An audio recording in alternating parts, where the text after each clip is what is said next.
ओम शांति। अव्यक्त मुरली का डेट है 3 अक्टूबर 1971 और टाइटल है निर्माणता के गुण से विश्व निर्माता। तो इस मुरली में बाबा हमारे लाइफ में जो अलग अलग विघ्न आती हैं, परिस्थितियां आती है, पेपर आते हैं, उससे फेस करने के लिए एक अलग एस्पेक्ट हमको दिए हैं प्रॉब्लम को हैंडल करने का। वो क्या है? बुजुर्ग।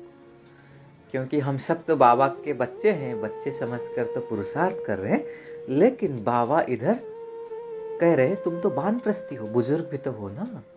तो बुजुर्ग बनने से हम प्रॉब्लम को कैसे इजीली फेस कर सकते हैं, क्योंकि बुजुर्ग अनुभवी मूर्त होते हैं ना। तो बाबा ने वही कल्प पहले वाली स्मृति को हमारे अंदर इमर्ज कराएंगे। और साथ साथ एक बहुत सुंदर बाबा ने मेटाफर यूज किए, वो है कैमरा। बाबा ने हमारे मन को एक कैमरा के रूप में कंपेयर कर कर कैसे हम कल्प पहले वाले सारे स्मृति को सामने ला सकते हैं, कैसे दूर दूर के चित्र को हम इस कैमरे में कैप्चर कर सकते हैं, उसको बहुत सुंदर विस्तार वर्णन किया है। तो सुनते हैं बाबा की मुरली। बाबा बच्चों को प्रश्न पूछते हैं कि बाबा किनको देख रहे हैं, किस रूप में देख रहे हैं। फिर बाबा कहे मास्टर नॉलेजफुल हो तो क्या ये नहीं कह सकते हो कि बाबा किस रूप में देख रहे हैं।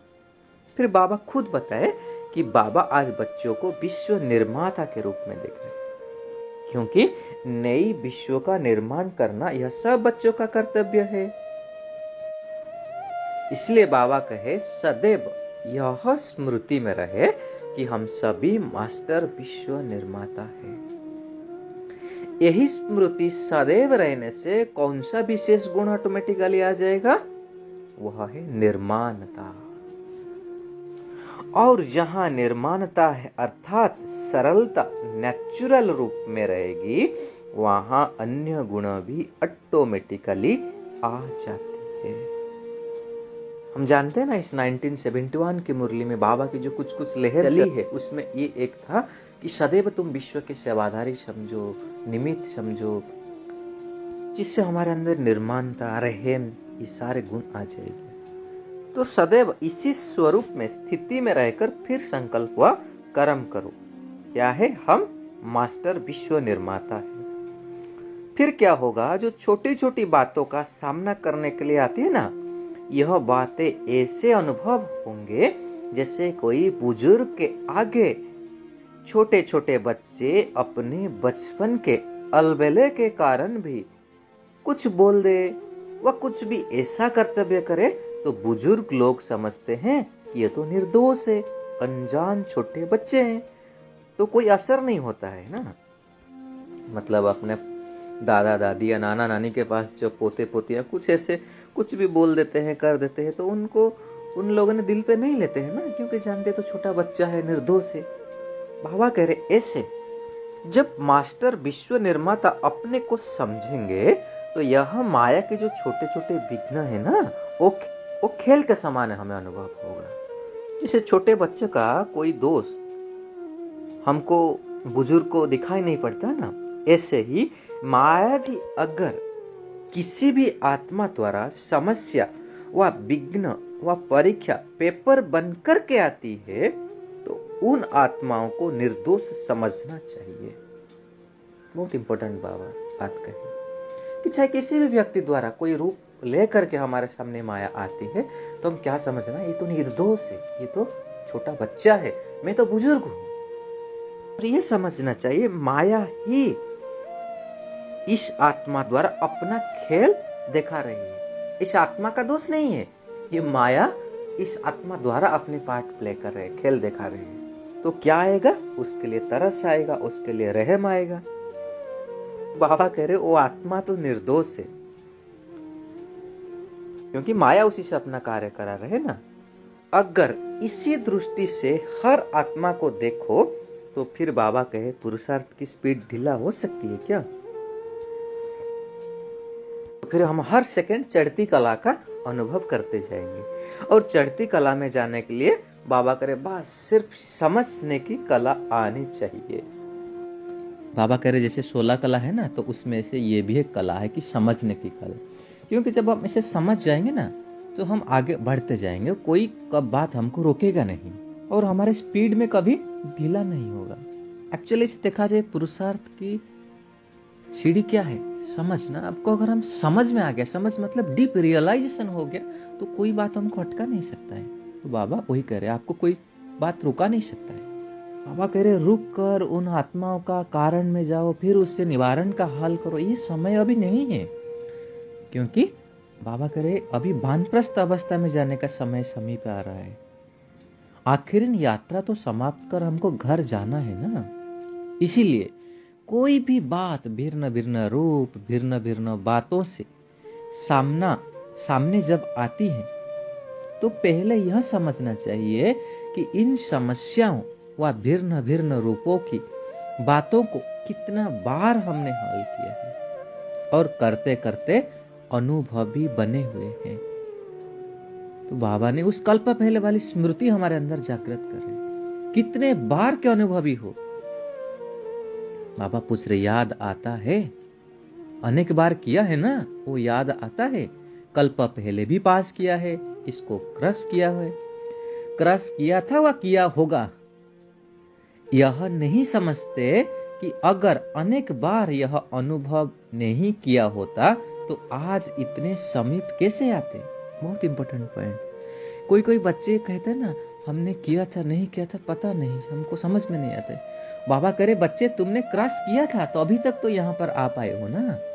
इसको भी हम नशे के पॉइंट के रूप में ले सकते हैं। अरे मैं तो क्रॉस किया हूँ, अनुभव किया हूँ, और आगे बढ़ते जाएंगे। बाबा करे कल्प पहले बात जो है ना बुद्धि में ऑटोमेटिकली आना चाहिए। अगर वो कल्प पहले वाली बात को अभी तक बुद्धि में हम खींच कर लाते हैं तो जरूर कोई माया की खिंचावट अभी है। इसीलिए बुद्धि में कल्प पहले वाली स्मृति स्पष्ट और सरल रूप में नहीं आती है और इसीलिए ही विघ्न को पार करने की मुश्किल अनुभव होती है। बाबा कह रहे हैं कि जितना पुरुषार्थ का समय चला और जितना नॉलेज की लाइट मिली ना, वर्तमान के समय अनुसार ये सरल और स्पष्ट हो जाना चाहिए। इतना स्पष्ट हो जैसे 1 मिनट पहले अगर कोई कार्य किया तो वह याद रहता है ना, तो ऐसे ही 5000 बरस के बाद ऐसे स्पष्ट अनुभव हो जैसे कि यह 1 मिनट पहले किया हुआ कार्य है। मतलब इतना स्मृति पावरफुल होनी चाहिए। फिर बाबा ने एग्जाम्पल दिया कैमरा का। एक पावरफुल कैमरा क्या करता है, 1 सेकंड में कितना स्पष्ट चित्र खींच लेता है। कितना दूर का भी हो वो स्पष्ट अनुभव होता है ना। तो बाबा ने बोले क्या पावरफुल कैमरामैन नहीं बने हो?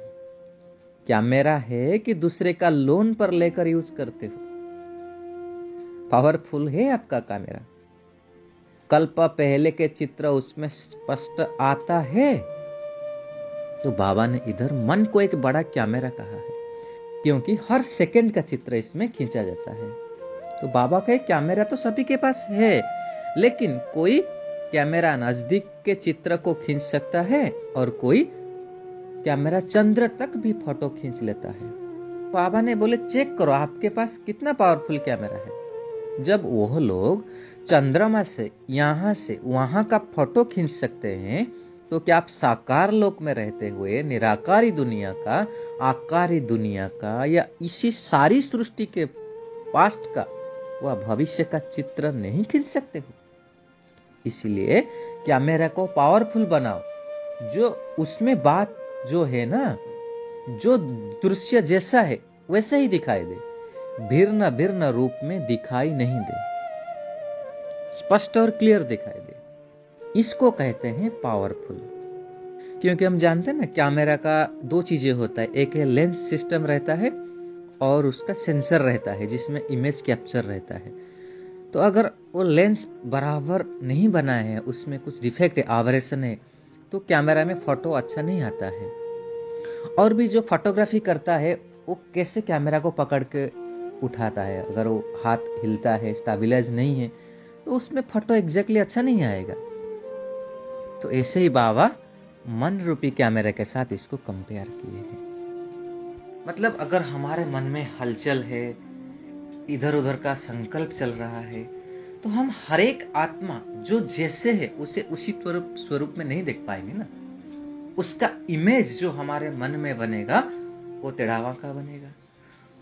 उसके लिए हम दूसरे संकल्प के बेसिस में उस इमेज को हम बनाएंगे, तो फिर क्या होगा, जैसे फोटो आना चाहिए वैसे नहीं आएगा। और इसीलिए क्या होगा, फिर जो समस्या है ना, वो समस्या एक्चुअली क्या है उसी का सही स्वरूप में हमको अनुभव नहीं होगा। छोटा सा समस्या होगा, हमको टेढ़ा बाका होकर के बड़ा दिखाई देगा, क्योंकि हमारे कैमरा, हमारी स्मृति पावरफुल नहीं है। बाबा ने कहे कि अगर आपका कैमरा पावरफुल नहीं होगा तो फिर कोई समस्या के रूप में अगर आएगा तो आप उसको खेल अनुभव होगा क्या। तो अब की स्टेज के अनुसार ऐसी स्टेज बनाओ, तब कहेंगे तीव्र पुरुषार्थ। मतलब कोई भी विघ्न आए हमको खेल जैसा अनुभव हो, हमारे कल्प पहले वाली स्मृति मर्ज हो जाए। अगर ऐसे कैमरा द्वारा चित्र पहले खींचते जाते हैं, उसके बाद साफ करने के बाद मालूम पड़ता है कि कैसे खींचे हैं।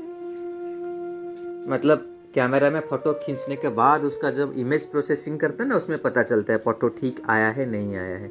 और उसमें कुछ अगर गड़बड़ होता है फिर उसको इमेज प्रोसेसिंग के टाइम ठीक करते हैं। तो बाबा ने बोला इसी रीति से सारे दिन में जो अपने अपने ऑटोमेटिक कैमरा द्वारा अनेक अनेक चित्र खींचते रहते हो, रात को फिर बैठकर क्लियर देखना चाहिए कि किस प्रकार के चित्र आज मेरे कैमरा द्वारा खींचे, और जो जैसे हैं वैसे ही चित्र खींचे, वह कुछ नीचे ऊपर हो गया है। कभी कभी कैमरा ठीक ना होने के कारण सफेद चीज भी काली हो जाती है, रूप भी बदल जाता है, फीचर्स भी कब बदल जाते हैं। इसीलिए ऐसे बाबा कहे, यहाँ भी कभी कभी कैमरा ठीक क्लियर ना होने के कारण बात समस्या बन जाती है। मतलब कोई कुछ बात होगा छोटा मोटा, वो हमको बड़ा समस्या दिखाई देगा, क्योंकि कैमरा ठीक नहीं है मन रूपी। इसीलिए बाबा कहे सदैव अपने कैमरा को क्लियर और पावरफुल बनाओ। तो इसके ऊपर हम और थोड़ा मनन चिंतन भी करेंगे, कैसे हम हमारा कैमरा को क्लियर बनाएंगे, कैसे पावरफुल बनाएंगे। ये तो मन रूपी कैमरा, उसके लिए हम थोड़ा और मनन चिंतन करेंगे। बाबा कहे अपने को सेवाधारी समझने से त्याग तपस्या सभी आ जाता है। सेवाधारी हूँ और सेवा के लिए ही यह जीवन है, यह समझने से सेकंड भी सेवा बिगड़ नहीं जाएगा। बहुत इंपॉर्टेंट है। तो सदैव अपने को सेवाधारी समझते चलो। काल भी बाबा ने बताया था ना कि हम सेवाधारी है, और चलते फिरते कर्म करते अगर यह स्मृति रहेगा कि मैं ईश्वरीय सेवा के अर्थ निमित्त हूँ, तो कोई भी स्थूल कार्य करते तो सदा इस निमित्त, अगर निमित्तपन और निमित्त भाव रहेगा, यह स्मृति में रहेगा, तो हमारे कोई कर्म ऐसे नहीं होगा जिससे डिसर्विस हुई। कल बाबा ने भी बताया था। इसलिए बाबा आज भी कह रहे अपने को बुजुर्ग समझना चाहिए, तो फिर छोटी छोटी बातें खिलौने रूप में दिखाई देगी। आप रहम दिल बन जाएंगे और तिरस्कार के बदले तरस आएगा।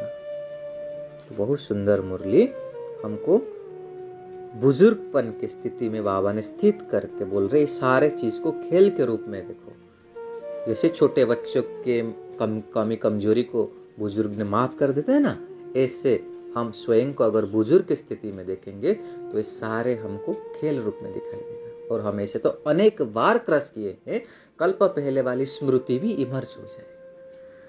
तो इस मुरली को हम और थोड़ा मनन चिंतन करेंगे। अच्छा जी, ओम शांति। Thank you.